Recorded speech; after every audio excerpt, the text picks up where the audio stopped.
Epístola de Paulo aos Colossenses, capítulo 1. Nós estamos já há algum tempo estudando essa epístola e nós queremos ver se nós conseguimos agora chegar pelo menos até o versículo 22 do capítulo 1. Peço a atenção de todos.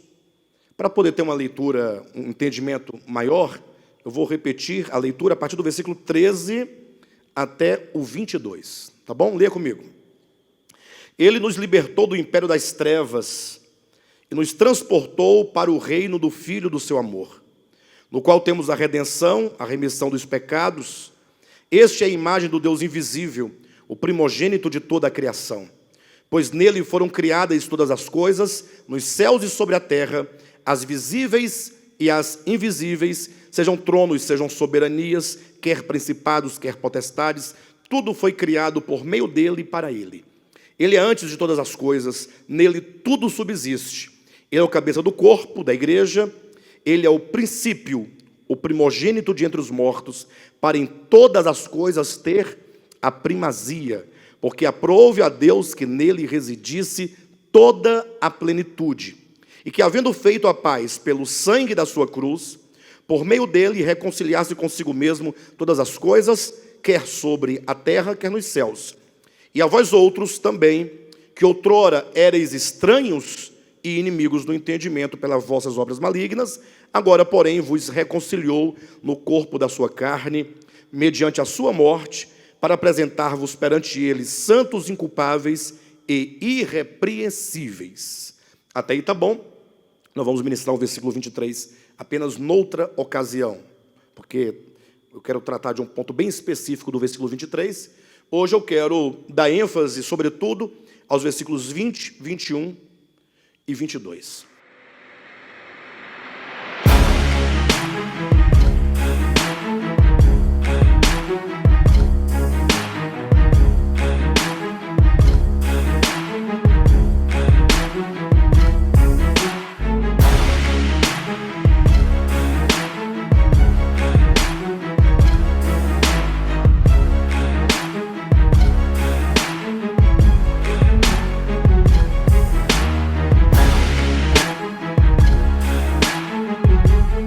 Observem, queridos, que o apóstolo Paulo, ao escrever a sua carta aos Colossenses, é sempre bom nós continuamente retomarmos o contexto no qual a carta foi escrita, uma vez que essa carta ela é uma carta apologética. O que é uma carta apologética? É uma carta que faz defesa à fé cristã. Ela faz defesa ao evangelho. E só se faz defesa frente a algum problema. Só se faz uma defesa frente a alguns problemas, sobretudo naquele tempo, de heresias que procuravam se infiltrar no meio da igreja. Sempre foi assim, toda a história da igreja, mesmo desde o primeiro século da era cristã, que nunca faltaram falsos profetas, falsos cristos, falsos apóstolos, falsos mestres, falsos pastores, com o intuito de corromper a mensagem do evangelho. Não é sem razão que hoje, 2000 anos depois de os apóstolos terem escrito para nós o Novo Testamento, nós vemos aí o resultado dramático de um cristianismo totalmente absorvido de heresias, de enganos. Eu sei que a maioria dos cristãos não pensam isso, até porque existe um consenso, não sei quantos de vocês já pararam para pensar isso, ou até mesmo para estudar. Há um consenso na maioria esmagadora dos cristãos, de que todos os cristãos seriam corretos na sua visão acerca do evangelho, exceto dois grupos, para essa grande maioria, exceto o catolicismo e exceto as igrejas mais conhecidas como igrejas escatológicas, como a exemplo dos TJs, Testemunho de Jeová, da Igreja Adventista do Sétimo Dia, porque são igrejas ou grupos que marcaram a segunda vinda de Cristo, por isso se diz escatológicas, e talvez o movimento, a igreja dos mormons, né? Então, mas para a maioria dos cristãos, somente esses dois grupos, catolicismo e tais igrejas escatológicas, não teriam a verdade. Todos, entretanto, pensam que eles têm a verdade do evangelho. Entretanto, o que se vê? Nós vemos hoje em dia, por um lado, o falso evangelho da prosperidade sendo pregado em nome de Deus, um evangelho que já não fala mais da fé enquanto algo essencial, no sentido da fé no Cristo de Deus, enquanto Redentor, enquanto Salvador, enquanto Filho de Deus, na ressurreição. Não se vê mais falando acerca do amor, que não somente é a essência de Deus, mas seria, no caso, como Jesus Cristo disse, seria a identificação do verdadeiro cristão. Ele diz que quando vós amardes uns aos outros, o mundo saberá que sois verdadeiramente meus discípulos.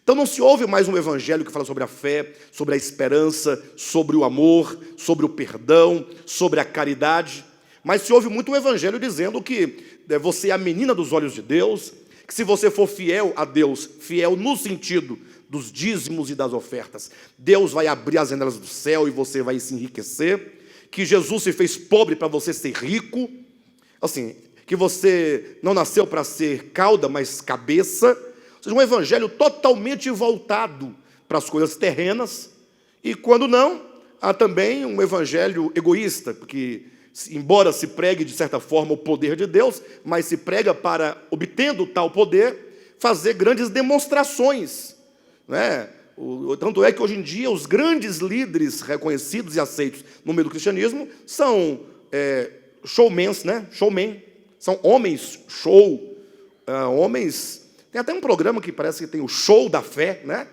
show da fé. Se bem que vai argumentar dizendo, não, é a fé demonstrada, é a fé sendo colocada diante dos olhos. Mas aí é um outro equívoco agora semântico, porque a fé significa a certeza do que não se vê.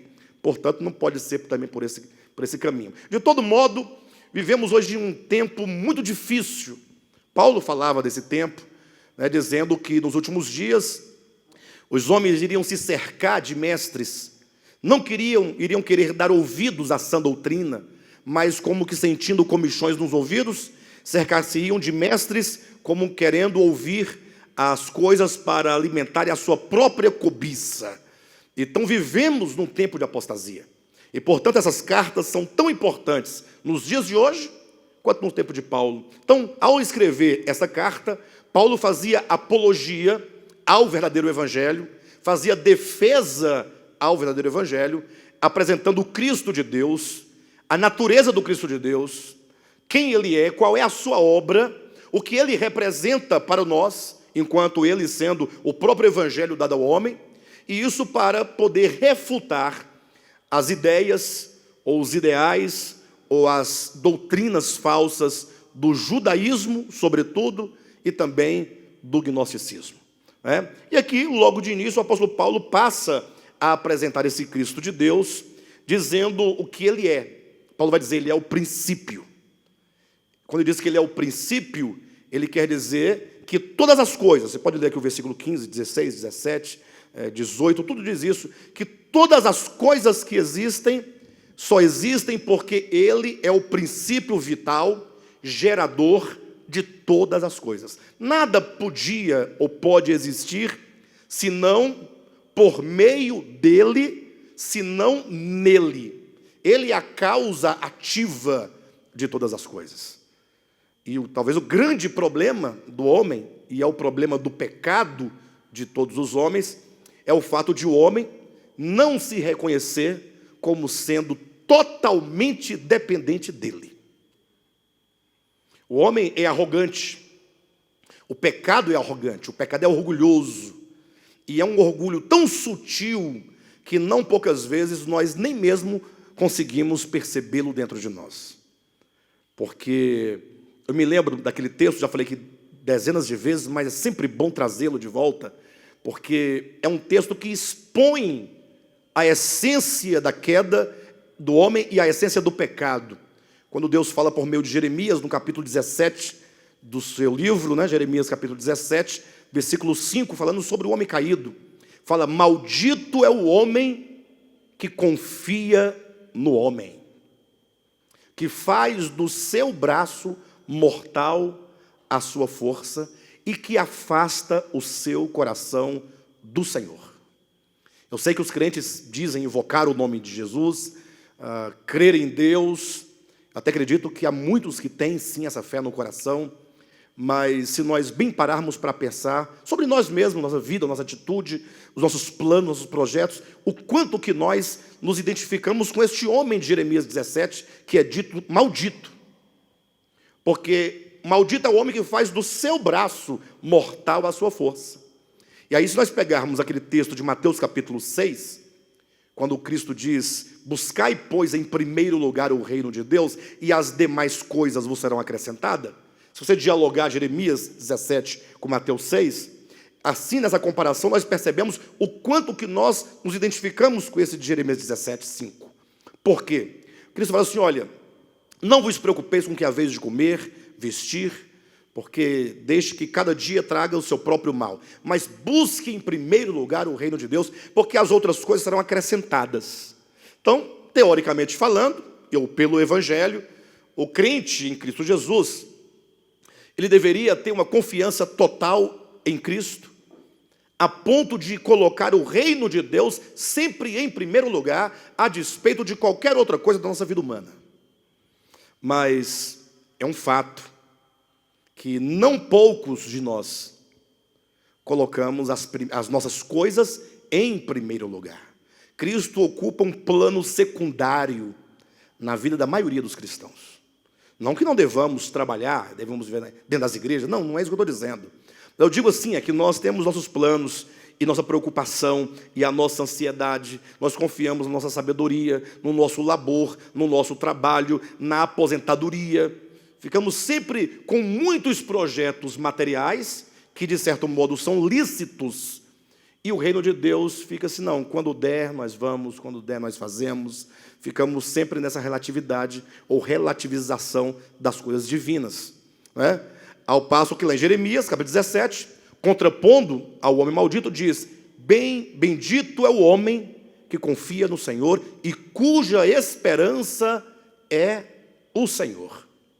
Então, o fato é que o falso evangelho pregado nos dias de hoje, ele tem introduzido essa confiança do homem em si mesmo, a ponto de o homem achar que Deus vai abençoá-lo, porque ele, o crente, é fiel, porque ele cumpriu com a sua parte no trato entre o homem e Deus. Porém, Paulo vai dizendo: não, é preciso se resgatar o entendimento, e não somente resgatar o entendimento, mas resgatar a consciência, ou instaurar a consciência da nossa total dependência dele.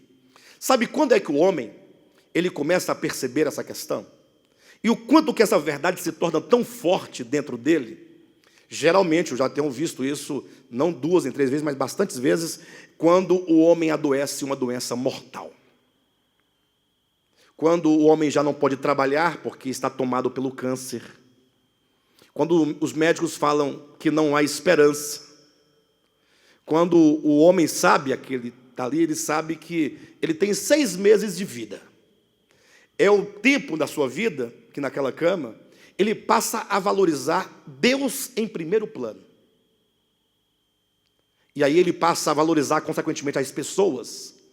E aí ele passa a ter um coração voltado totalmente para Deus. Tudo mais perde o sentido e tudo mais perde o valor. Porque ele sabe que para onde ele vai, nada disso aqui na terra serve. É quando ele consegue entender essa questão da dependência de Deus. Então Paulo apresenta esse Cristo enquanto esse princípio, que é o princípio fundador do universo, gerador do universo, sustentador do universo, como ele diz, todas as coisas foram criadas nele, sejam os mundos visíveis, os invisíveis, sejam tronos, principados, potestades, tudo foi criado nele, por meio dele e para ele. Ele é tudo, não somente na terra, não somente para os homens, mas todo o universo, ou que sejam os multiversos, tudo só faz sentido nele, tudo se move nele, tudo nele existe, e portanto, esse Cristo é o centro de tudo.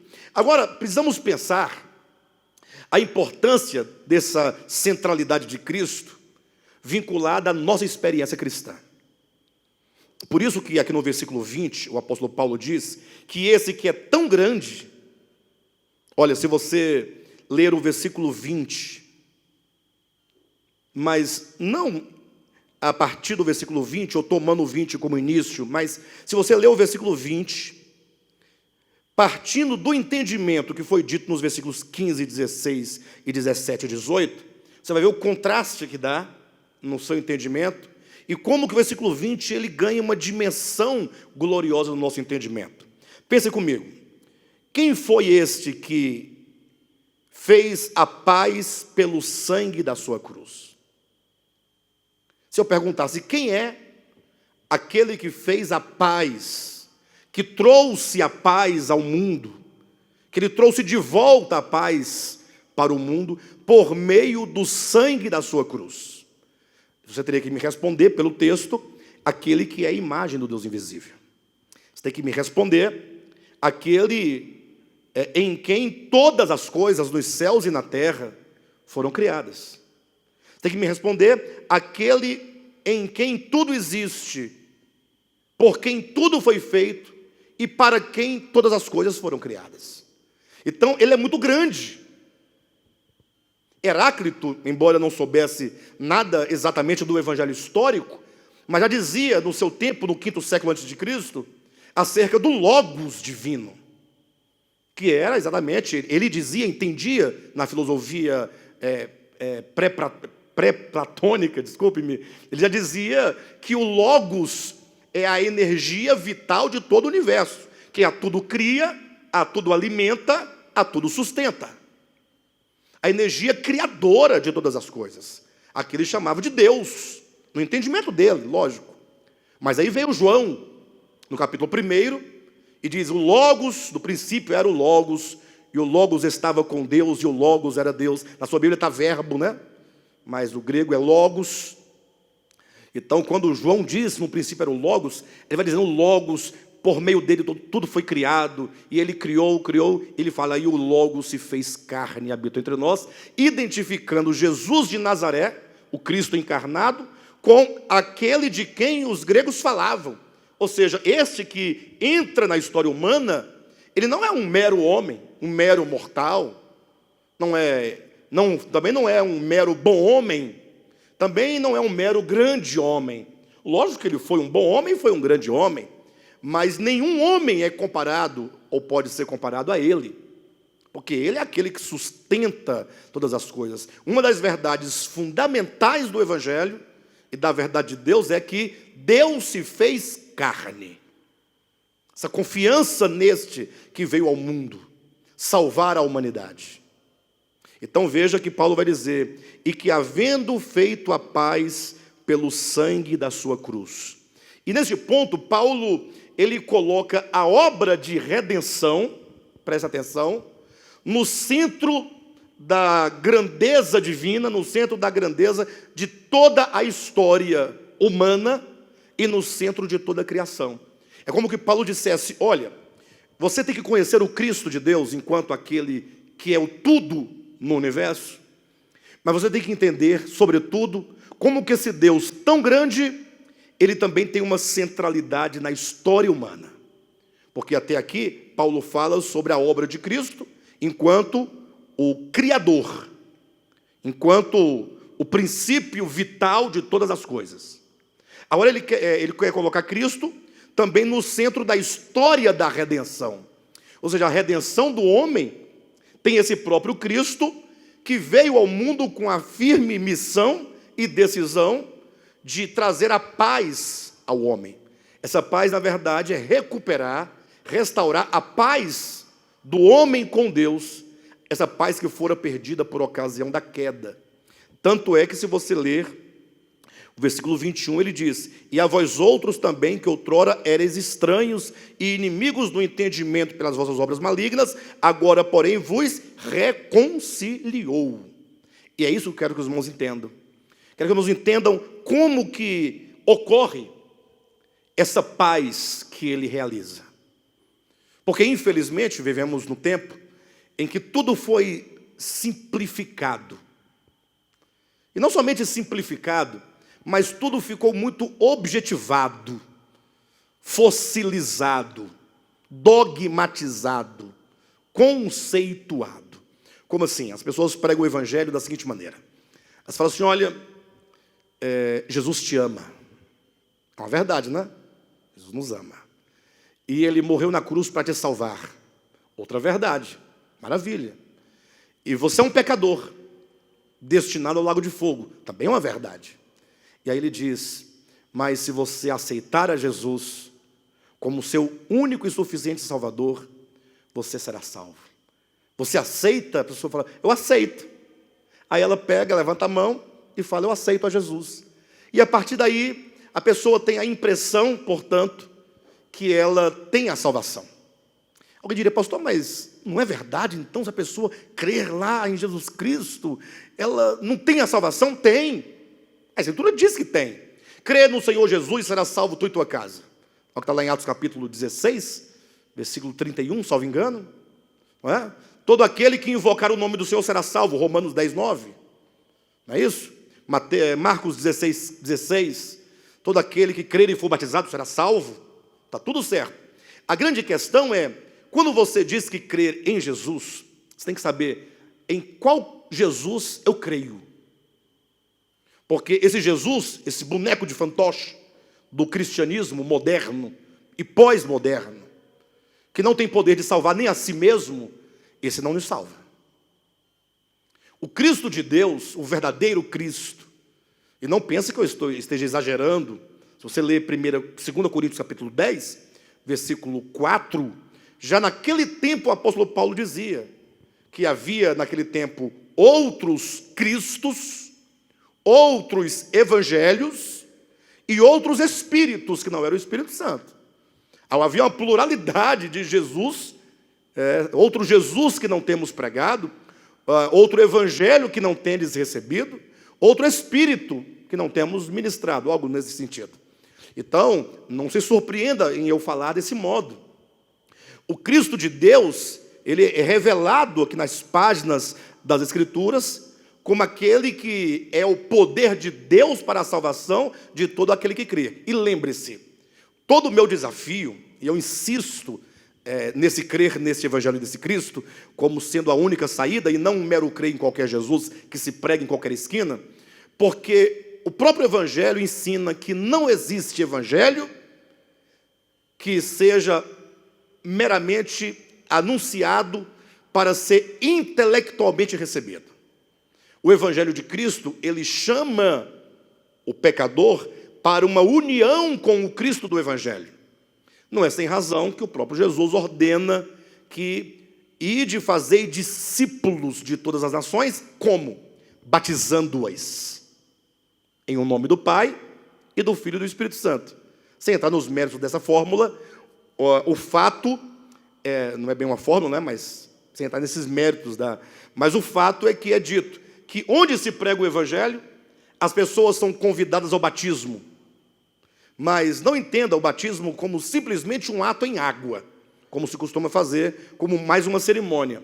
Mas o batismo, como Paulo ensina em Romanos capítulo 6, ou capítulo 5, capítulo 6, versículos 1 e 2, ele diz que aqueles que são batizados em Cristo são unidos a Ele na sua morte e unidos na sua ressurreição.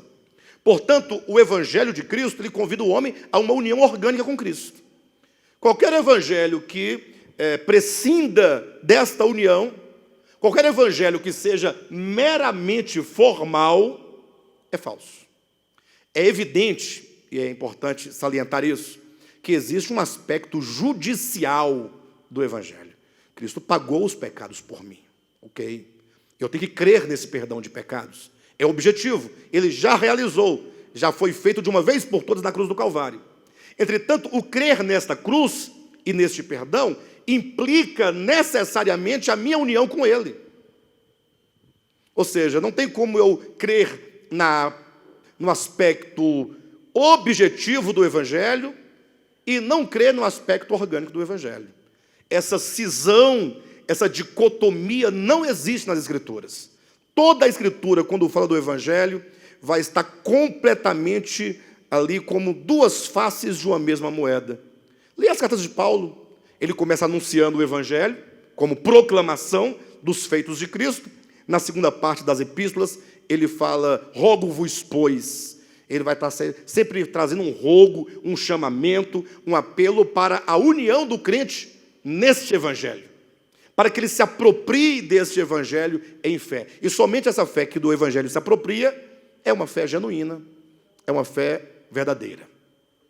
Portanto, nós temos que compreender essa paz que Cristo realizou pelo sangue da sua cruz. Como é isso? Por que que a morte de Cristo nos traz paz com Deus? E como que eu, dessa salvação, me aproprio, uma vez que no 22 diz que nós fomos reconciliados com Ele. Então, aqui está em jogo a compreensão, por que que a morte de Cristo é redentora? E esta é uma pergunta que, salvo engano, muitos espíritas e ateus nos fazem. Eles querem saber de você, por que que essa morte é redentora? Porque como eles não creem, nenhum nem outro, nem o ateu, nem o espírita, né, kardecista, nenhum deles creem na morte vicária de Cristo. Todos eles creem numa autorredenção pelo ego e pela capacidade humana, por meio, sobretudo o espiritismo, por meio de uma salvação que o homem vai conquistando pelas suas próprias obras. Eles querem saber por que que essa salvação redime. E nós temos que compreender essa questão. Para tanto, eu quero que você pense comigo que quando diz, havendo feito a paz, você tem que pensar, ora, se ele fez a paz, se ele instaura a paz, é porque havia uma inimizade, certo ou não? Nós não podemos entender essa paz, senão partindo do pressuposto da inimizade. Reinava a inimizade na criação de Deus.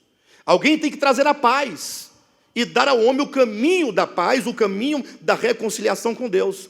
Mas entendamos então essa inimizade, a inimizade da criação com o Criador. Interessante que a própria palavra diabo, ou diabolos, seja no grego, seja no hebraico, seja em qual for a língua, essa palavra ela tem o sentido de separação, aquilo que divide. Esse é o primeiro sentido da palavra diabo. Antes de se referir ao ser, a quem geralmente é conferido este nome, partimos do pressuposto do valor semântico da palavra. Diabo, aquilo que divide. Assim como Satanás, aquele que se opõe. Então, ambas as palavras Satanás ou diabo significa opositor e aquele que divide. Então, esse espírito, essa consciência de dividir, de romper com o reino de Deus, de romper com Deus e de se colocar, consequentemente, em oposição a Deus, é o problema do pecado. Pecado é dividir. Tudo que é divisão é pecado. Lúcifer, que também é um título, ou o querubim, a quem todos chamam hoje de diabo, a própria Bíblia chama de diabo, ele só recebe esse nome, diabo, não porque ele seja diabo no sentido que você pensa de chifre, de rabo, para disso. Só é chamado de diabo porque é um nome que designa exatamente o tipo de coração que ele desenvolveu, no sentido de romper com o reino de Deus e de se opor, consequentemente, a Deus. Imagina que todo o universo gozava de plena harmonia, até que Lúcifer, no seu coração, na sua mente, ele vai desenvolvendo um sentimento de iniquidade, um sentimento de uma ilusão tal que o leva a querer ser independente de Deus. Lembra do texto de Isaías, capítulo 14, versículo 12? Quando é dito, eu subirei acima das estrelas dos céus, exaltarei o meu trono na extremidade norte e serei semelhante ao Altíssimo. É isso que é ser diabo. Infelizmente, quando eu falo do diabo, as pessoas se assustam, né? Não fala esse nome, não. Está repreendido. Porque logo está pensando que vai aparecer um capeta na frente dele. E diabo quer dizer simplesmente esta disposição de iniquidade, de independência, de ilusão, de separação. Quando isso acontece, ou quando isso aconteceu, ocorreu que o anjo caído começou a vender a sua mensagem, e ele foi ganhando vários anjos, né? A Bíblia diz que até essa parte dos anjos seguiu o dragão. Agora imagine que quando ele vendeu essa promessa de ser semelhante ao Altíssimo, olha só o que ele estava vendendo. Você pode ser semelhante ao Altíssimo. Pastor, você tem como provar isso, que ele fez tal promessa? Olha, Gênesis 3, versículo 4. Na queda do homem, a serpente disse o que para a mulher? Deus disse que se você comer desse fruto, você morrerá? Sim, é certo que não morrerás. Porque Deus sabe, olha a promessa, que no dia que dela tu comerdes, tu serás semelhante a Deus. Serás como Deus. Aí a Eva falou assim, então nesse caso, então, se eu posso ser como ele, por que eu vou viver como uma criatura? Como diz um certo poeta, escritor, Milton, inglês, ele diz, numa certa frase, não, lógico, não dele, né? Não ele falando de si mesmo, mas dentro da estrutura do livro, ele diz, melhor ser rei no inferno a ser servo no céu. A ideia. Melhor ser um rei no inferno a ser um servo no céu. Então, essa é a ideia. Então, logo, vários seres foram caindo na conversa do querubim caído, no sentido de que cada um queria ser semelhante a Deus. Agora imagina, nesse reino, ou nesse império que se constrói, que é o império das trevas, não havia a mensagem, tampouco não havia a ideia de serviço. Tudo o que se pretendia você pode ser como Deus, e você como Deus, e você como Deus. De sorte que nesse império das trevas, todos querem ser Deus. E aí é onde entra o grande problema. Qual o grande problema? Ora, se existe um império em que há, digamos em tese, 10 pessoas, e as 10 querem ser Deus, certo? E nenhum quer que o outro seja Deus, mas cada um é que quer ser o próprio Deus. Então cada um vai querer que 9 lhe sirva. Cada um vai querer que 9 lhe adore. Então imagine 10, cada um querendo ser, e cada um exigindo que os demais lhe adorem e lhe sirvam. O que vai virar? Quem sabe? Vai virar isso que nós estamos vendo hoje na terra. O pai matando o filho, o vizinho matando o outro, o adultério, a prostituição, a mentira, o engano, a corrupção. O mundo está em decadência, cada dia está pior. Cada dia que você liga a televisão para assistir um jornal, você fica ali, já está traumatizado diante de tanta notícia ruim, de tanta maldade, de tanta perversidade. Ou não é assim? Por quê? Porque o homem, ele adquiriu esse espírito, não entenda espírito como um espírito que entra, não. Mas esse espírito é essa disposição, essa inclinação, essa consciência, essa mente, né, de ser servido. É um sistema caído chamado egocentrismo, ou egoísmo, ou o ego. Então, esse ego, esse desejo de querer ser, é a razão de todas as disputas, de todas as guerras. E é um egoísmo que vai de uma microescala a uma macroescala.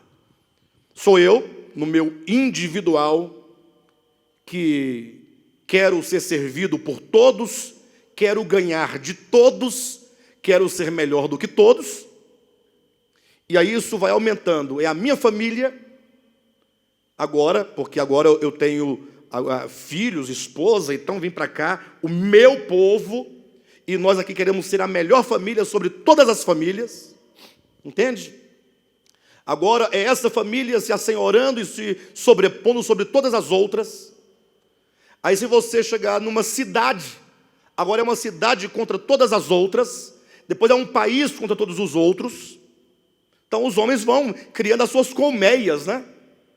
E vai tendo essa manifestação desse egoísmo individual, mas depois um egoísmo de uma unidade coletiva. Egoísmo, ego, só pode ser de um, por isso eu falei de uma unidade coletiva. Aí tem os partidos políticos, aí tem os partidos nas igrejas, dentro das igrejas, tem as igrejas como partidos, de sorte que o mundo vive uma grande batalha e uma grande guerra regida pelo egoísmo. Esse espírito caído do diabo, né, aquele que divide, do Satã, aquele que se opõe. E por isso, os homens estão sempre em oposição a Deus. Olha aqui no capítulo 1, versículo 21. E a vós outros que outrora éreis estranhos e inimigos no entendimento pelas vossas obras malignas. É a condição do homem em relação a Deus. Estranho a Deus e inimigo de Deus. Por que estranho? Você quer ver uma coisa mais estranha? É você presenciar a prática do Evangelho. Então, quando alguém fala assim, olha, Jesus ensinou que se alguém lhe ferir na face direita, você deve voltar à face esquerda. Né? Se alguém te obrigar a caminhar 1 milha, vá com ele 2. Isso não nos soa estranho? Ou não? Na prática diária. Não é estranho, porque a gente ouvindo isso há tantas vezes, é conhecido, mas assim, praticar isso não é um choque de prática humana sobre a terra? A mesma coisa, o reino de Deus nos é estranho e nós somos estranhos para ele. No sentido de que o que somos na nossa formação, na nossa consciência, no nosso inconsciente coletivo, que vai passando de um para o outro, que nós trazemos no substrato da nossa consciência, ocorre então que todos nós estamos nessa relação de inimizade para com o reino de Deus. É difícil, não é fácil. Por isso, quando você ouve o Evangelho, se você ouve com o coração e você reflete e você ora, você sofre. Porque você fala assim, poxa, mas o quanto eu preciso ser ganho por esse Evangelho, ser transformado por esse Evangelho, ser mudado por esse Evangelho. Você percebe, né, que existe uma distância ainda a ser percorrida. Ainda há muita inimizade dentro de nós. Alguém diria, não, com Deus não tem nada de inimizade. Eu e Deus, nós estamos numa paz que é uma beleza. O grande problema é que, como é que você vai ter essa paz com Deus? É lógico que você não tem nem como brigar com Ele, você não vê. Você não vive com Ele no sentido de como você vive com uma pessoa com a qual você se relaciona no mesmo ambiente onde você mora ou trabalha. Como é que você vai ter problema com quem você nem está vendo? Não é isso ou não é? Agora, a própria Escritura diz que você não pode servir a Deus de outra maneira senão servindo-o na pessoa do próximo. É aqui que nós vemos a nossa inimizade com Deus. Você afere a inimizade com Deus, que você possa eventualmente ter, a partir da sua inimizade com os homens. O tamanho da nossa indisposição para com os homens é do mesmo tamanho da nossa indisposição para com Deus. Lembre-se disso. E não é invenção minha, isso é um princípio que o próprio Jesus declarou dizendo, Mateus capítulo 25, 31 a 48, salvo engano, Jesus fala assim, olha, quando vier o Filho do Homem e se assentar no trono da sua glória, lembra? Ele vai reunir as nações em torno de si e vai separar uns dos outros como o pastor separa bodes de ovelhas. Então ele dirá aos que estiverem à sua direita, vinde benditos do meu Pai, porque vocês possuem por herança um reino que vos está preparado desde a fundação do mundo. A pergunta é, por que estes entrarão para o reino preparado desde a fundação do mundo? Aí Jesus responde, porque eu tive fome. Jesus teve fome. E vocês me deram de comer. Tive frio, vocês me vestiram. Eu estive preso, vocês foram me ver. Estive doente, vocês levaram cura, remédio para mim. Aí vem a grande questão, né? Quando foi, Senhor, que fizemos tudo isso para ti. Quando foi? Aí eu pergunto para vocês: vocês servem a Cristo? Sim ou não? Mas lógico, eu também sirvo a Cristo, glória a Deus. Aí, mas como é servir a Cristo? O que você faz que configure o serviço a Ele? Pense nisso um momento. Todos que falam, não, eu sou o servo de Cristo. Sim, e qual é o serviço que você presta para Ele? O serviço, se você é servo, você presta um serviço, ou não? O que o servo faz? Ele não serve? Tá. E o que você está servindo? Para Ele, para Jesus. Você observa que é muito abstrata essa questão? Está servindo para nada. Você entendeu? Mas calma. Se você fica pensando no serviço a Cristo e se questionar, fala assim, não, pastor, infelizmente eu parto de duas premissas. Primeiro, que Ele não precisa de nada. Nada eu posso fazer para servi-lo, porque de nada Ele tem falta. E pelo contrário, é Ele que nos dá tudo. Como é que eu vou servi-lo? Sim ou não? E segundo, como poderia eu fazer qualquer coisa para Ele? O que eu posso fazer? Um bolo? Eu não o vejo. Alguém já viu Jesus aqui? Já viu? Nunca viram? Que pena. Está por aí. Então, esses dois pontos, né? Primeiro, que Jesus não precisa de nada. Ou precisa de algum serviço nosso. E segundo, que como eu poderia servi-lo? De que maneira? Né? Aí o povo vai para a igreja, aí fica com as mãos levantadas, e aleluia, Jesus, glória a Deus, Jesus, estou servindo. Né? Então, só que Jesus fala, olha, vocês me deram de comer, vocês me vestiram, vocês me visitaram. Servir a Cristo é vesti-lo, visitá-lo, levar remédio para Ele. Mas aí as pessoas perguntaram do que estavam à direita, mas quando foi, Senhor, que nós fizemos isso para Ti? Jesus responde, quando vocês fizeram isto a um dos meus pequeninos irmãos, a mim vocês fizeram. Bem, de todo modo, o fato é que só se serve a Cristo verdadeiramente quando você consegue ver no seu próximo alguém a quem você possa servir. Alguém a quem você possa, de fato, prestar um serviço humanitário, fraterno, em amor. Eu sei que a gente vive num tempo muito difícil, muito complicado, mas essa é a realidade do Evangelho, que cada um de nós precisa refletir sobre isso, pensar nesse serviço. Mas ocorre que os homens, eles estão numa batalha, de fato e de verdade, com essa mente de divisão, de disputa, esse ego. Essa é a estranheza que se tem em relação ao reino de Deus, e essa é a inimizade que existe entre o homem e Deus. Ora, como resolver este problema? Essa é a grande questão. Como resolver, como reverter essa mente do homem para o amor, para a dependência para Deus? Como modificar essa história? Será que é simplesmente você dizendo que aceita Jesus, entra na água do batismo e sai, compra uma harpa cristã, uma Bíblia e vai agora para o culto de doutrina e vai para adiante? Como resolver? Temos que olhar o Evangelho. O Verbo se fez carne. Em outras palavras, o princípio da salvação é Deus habitando o homem. Não há salvação em você mesmo. A salvação é Deus em você. Ele está em você, Ele habita você, Ele habita todos os homens. É o reino de Deus que está nos homens. O próprio Jesus, respondendo para escribas e fariseus, falou, o reino de Deus está dentro de vós.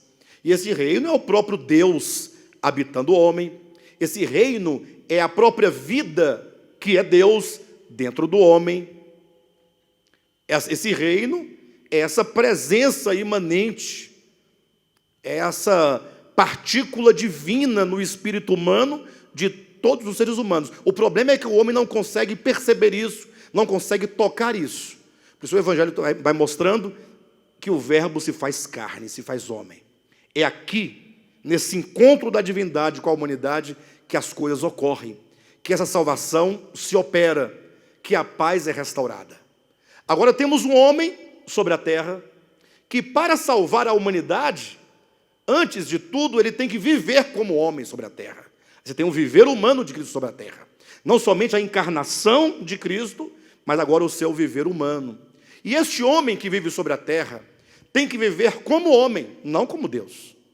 E como homem, ele deve ter a disposição totalmente diferente de todos os homens. Do contrário, não poderia ser o Salvador da humanidade. E agora nós temos um homem que se reconhece completamente dependente do Pai. Olha algumas declarações dele. Ele disse em certa ocasião: o Pai é maior do que eu. Olha que palavra. Eu sei que se eu perguntasse para vocês, se eu dissesse para vocês repetirem o Pai é maior do que eu, todos repetiriam, mas repetiriam de um modo assim, tão despretensioso, ou que seja, não seria essa palavra, mas seria de um modo tão despercebido, que talvez não sentiríamos o peso do significado dessa expressão. O Pai é maior do que eu. Imagine só, o Cristo de Deus, sendo Deus por excelência, se faz homem. Como homem, ele vive uma vida humana, integral para Deus. Ele disse: olha, a doutrina que eu ensino não é minha, mas é do meu Pai. As obras que eu faço em o nome do meu Pai, é Ele que faz por mim. O Pai é maior do que eu. Olha a disposição. É um homem, é uma criatura, porque ele se faz criatura, que para poder oferecer ao homem essa paz, para poder oferecer ao homem reconciliação, para oferecer salvação, ele precisa primeiramente desenvolver na criatura, o homem Jesus, uma consciência de dependência, de amor e de obediência ao Pai. Um homem totalmente submisso, que vivia integralmente para o Pai. E não sem luta e não sem dificuldade. Ele foi tentado em todas as coisas à nossa semelhança. Olha, em todas as coisas. Hebreus capítulo 4, versículo 16, diz que ele foi tentado em todas as coisas, à nossa semelhança, conforme você, conforme eu, mas sem pecado. Ou seja, o ego não teve vez no coração dele, sendo ele este de quem é dito, em quem todas as coisas existem, por meio de quem tudo existe e para quem tudo existe. Já imaginou? Esse sendo tão grande, se tornar agora tão pequeno, um coração tão fraterno, tão humilde, tão obediente, tão fiel, sem nenhuma pretensão, nem de ser rei, nem de ser o Salvador. Apenas dizendo: Pai, que seja feita a tua vontade. Nem para morrer ele teve orgulho. Não, estou aqui, Pai, vou efetuar essa obra de redenção, pode mandar os açoites que eu estou preparado, é isso mesmo, vamos mostrar para o mundo quem eu sou. Não. Ele demonstra fraqueza. Se possível, passa de mim esse cálice. Olha o aspecto humano com tão profunda humildade. Todavia, seja feita a tua vontade. Até a obra que ele haveria de realizar, ele fala: é a tua vontade, Pai, está aqui. É para ti, é por ti.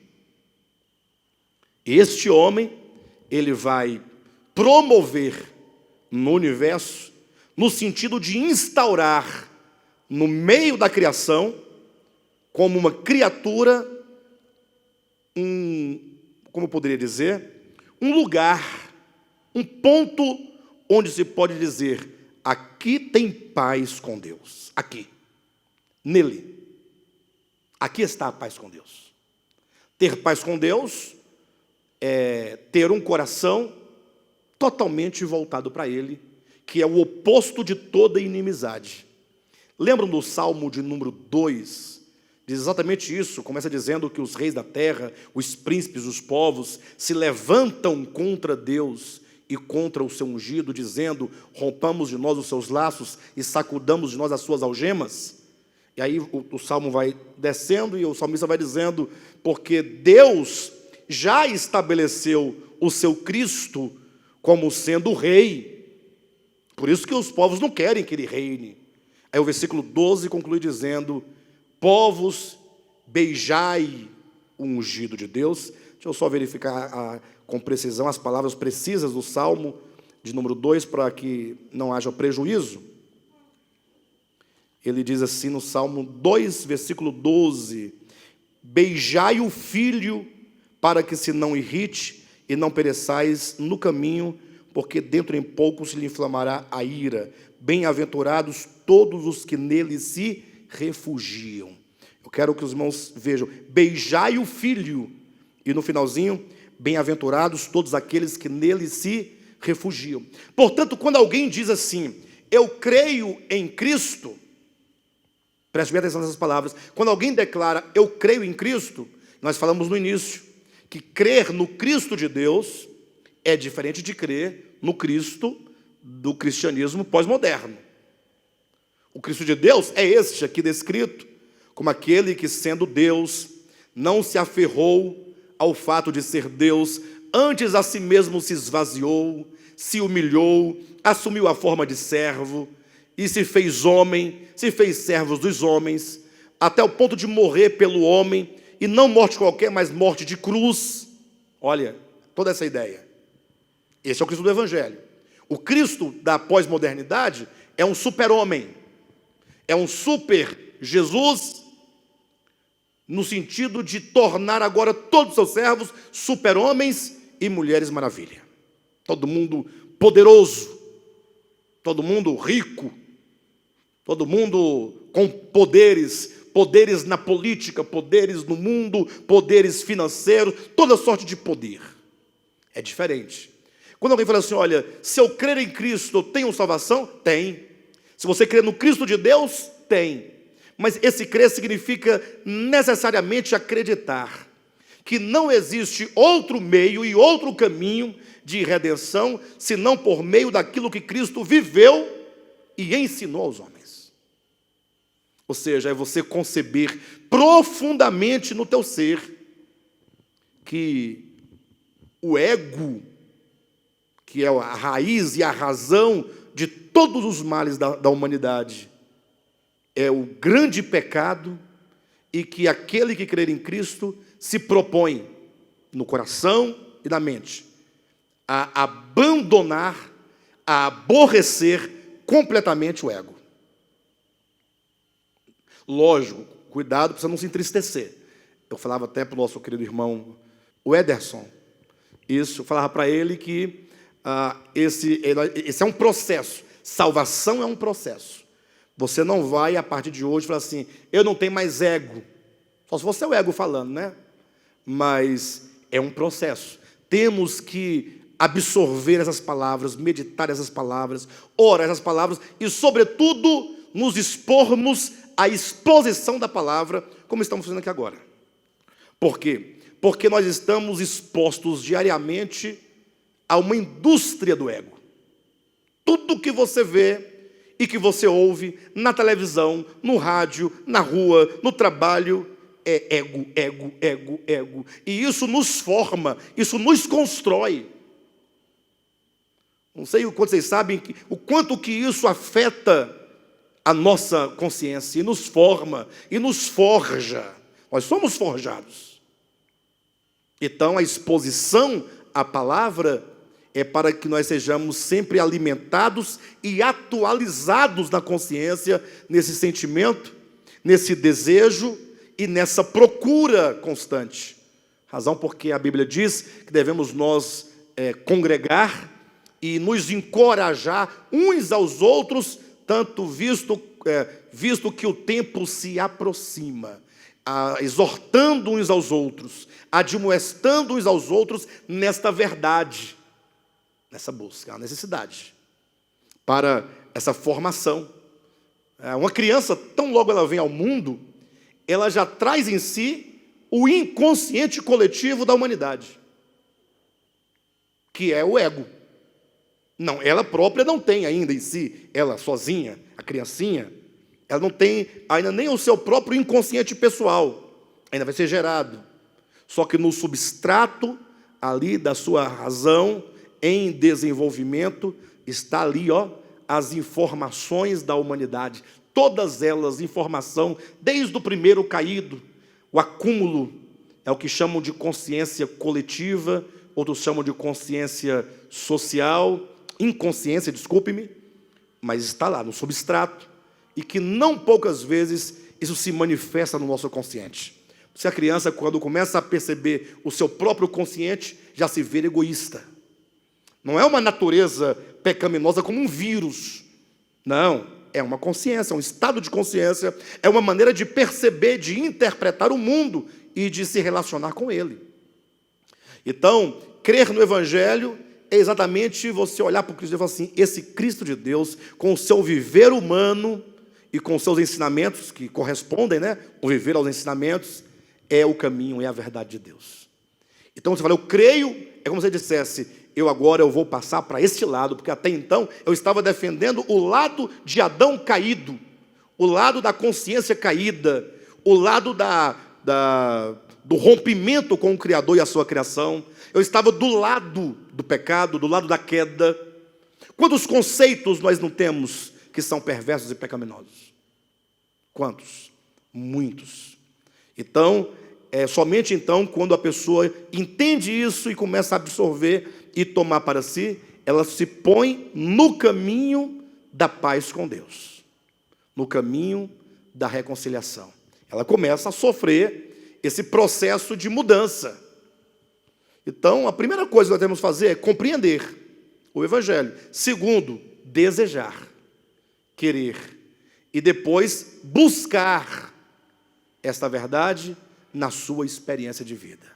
Aí esse Cristo, que como homem viveu e morreu na cruz pelos nossos pecados, ele habita em nós e ele vai gerando dentro de nós uma consciência crística da verdade.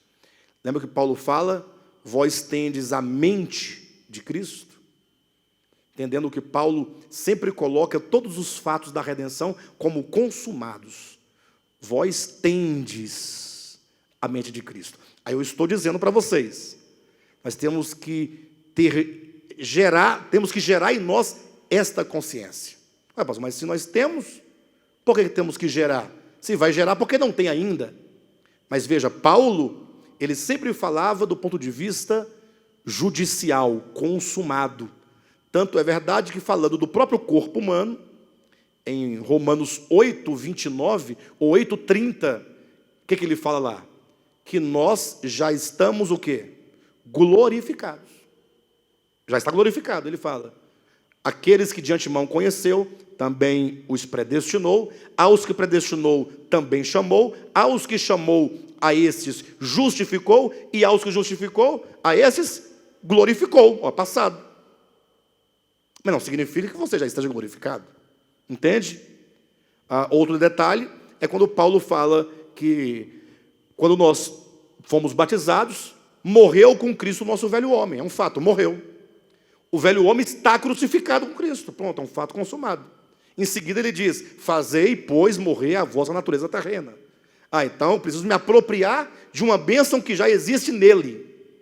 Nele tudo está feito. Eu preciso me apropriar dessas bênçãos, desta paz, dessa reconciliação com Deus. É um caminho. E nesse caminho é algo muito natural. Não pense você que vai descer um anjo do céu, vai ter um redemoinho, um terremoto, nada disso. Tudo vai acontecer dentro da sua experiência humana normal.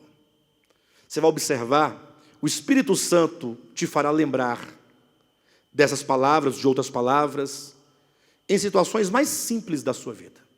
Você vai estar numa situação normal, algo acontece, você tem um certo tipo de reação, aí vem a palavra, que vai como que te perguntando, mas e a verdade? Você creu na verdade? Mas como você procede? Vai ter que um impacto. A palavra vai de encontro às nossas experiências humanas. É onde nós somos confrontados.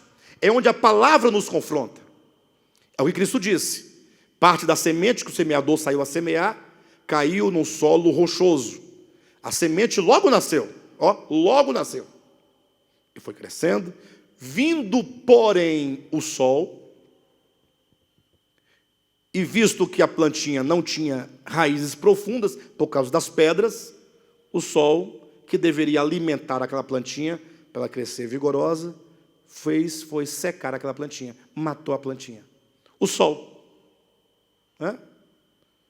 O sol não alimenta as plantas, mas ela não tinha raiz profunda. Então, Jesus interpreta dizendo que essa semente é aquele que ouve a palavra do reino e logo a recebe com alegria. Oh, coisa boa, a palavra maravilhosa. Vindo, porém, as provações por causa da palavra. Ou seja, toda palavra recebida de Deus, ela será colocada à prova. Virá uma provação. Provação é uma prova. Você vai se deparar com a situação real. Aí é onde, se essa palavra tiver sido acolhida no seu coração, a provação, a circunstância, vai fundamentar ainda mais a verdade no seu coração. Ela vai consolidar-se no coração mais e mais. Você vai ver que vai se repetir numa outra ocasião, a palavra virá ao seu coração, e outra vez, até que você esteja totalmente convencido de que você deve de fato ficar com aquela palavra, amar aquela palavra, viver aquela palavra, a ponto de qualquer circunstância contrária nos envergonhar profundamente. Aí quando nos envergonhamos profundamente, aí é onde vem o arrependimento, a metanoia, mudança de mente. Você já não admite mais aquilo para a sua vida. Aí pode até acontecer, mas você não admite, você se entristece profundamente, você chora, você não quer, você não ama, diferentemente de alguém que faz as coisas e sai se gabando, se gloriando, que fez. Ou então que mesmo que não faça nada disso, mas que não tem nenhum constrangimento frente a Deus, frente à palavra, frente a ninguém. Uma consciência totalmente cauterizada e insensível. Pessoas às vezes fazem tantas coisas contrárias ao Evangelho, cristãos, mas não sentem, nem percebem que fazem. Como é que podem se arrepender do que nem sentem? Como é que pode ter uma mudança?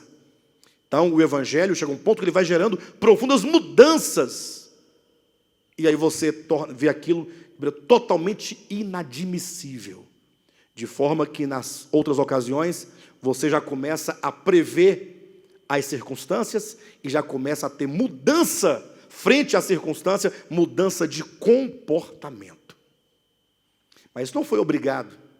Não é o pastor que está te perseguindo. Você vai ser excluído da igreja. Medo do lago de fogo. Querendo uma mansão no céu. Nada disso. Medo do demônio. Não, não, não. É a consciência sua, que agora é uma consciência crística. Você foi alterado. O Espírito Santo modificou o seu entendimento.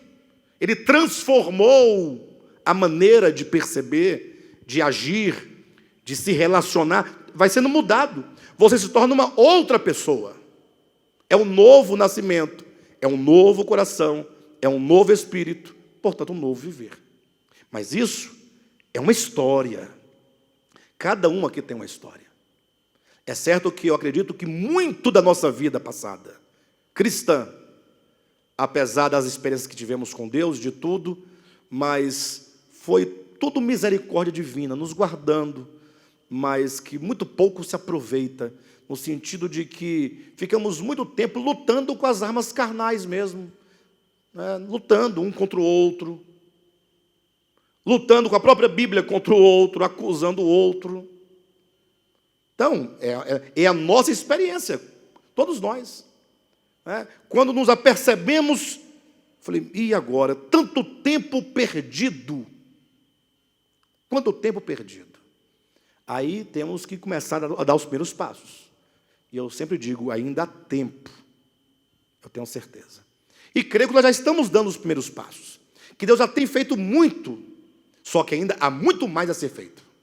Muito mais. Ele já está fazendo, só o fato de nós já estarmos refletindo, considerando, pensando, desejando, já é uma mudança muito grande. E sem contar de outras situações que Deus já tratou no nosso coração.